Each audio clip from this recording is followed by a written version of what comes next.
आजच्या सकाळची सुरुवातच काहीशी वेगळी आणि खूप सुंदर झाली होती। सकाळी सकाळी वासुदेवाच्या गाण्याने दिवसाची सुरुवात झाली।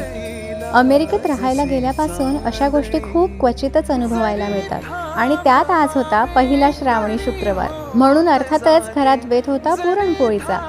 मी आली आहे सासरी आणि यावेळी एक खूप सुंदर योगायोग जुळून आला। माझ्या भाच्या ज्या सध्या जर्मनीला असतात त्या आणि आम्ही दोघंही एकाच वेळी भारतात आलो होतो।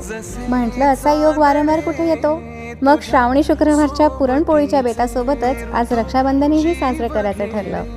अनुराग, अरिन आणि माझ्या भाच्या तब्बल 2 वर्षांनी भावंड एकमेकांना भेटत होती, नाहीतर आमचं रक्षाबंधन बहुतेक वेळा व्हिडिओ कॉलवरच होतं। म्हणून आजचा हा क्षण आमच्यासाठी खरंच खूप खास होता। आणि आजची आणखीन एक मजेशीर गोष्ट म्हणजे सासूबाईंनी मला त्यांच्या पद्धतीच्या पुरणपोळ्या शिकवल्या। त्यांच्यासोबत पुरणपोळ्या करताना खूप मजा आली आणि पुरणपोळ्याही अगदी मस्त झाल्या। मग सगळ्यांनी मिळून रक्षाबंधन साजरं केलं, मुलांचं औक्षण केलं आणि घर अगदी हसण्या खेळण्याने भरून गेलं। अमेरिकेत राहून अशा छोट्या छोट्या गोष्टींची किंमत कदाचित आणखी जास्त जाणवते। वासुदेवाचा तो सकाळचा आवाज असो, घरातला पुरणपोळीचा सुगंध असो, सासूबाईंच्या हातून शिकलेली एखादी गोष्ट असो किंवा 2 वर्षांनी भेटलेली भावंड, या सगळ्यातच तर भारतातल्या घराची खरी मज्जा आहे। आणि म्हणूनच आजचा हा श्रावणी शुक्रवार आमच्यासाठी खूप खास आणि मनात जपून ठेवावा असा झाला।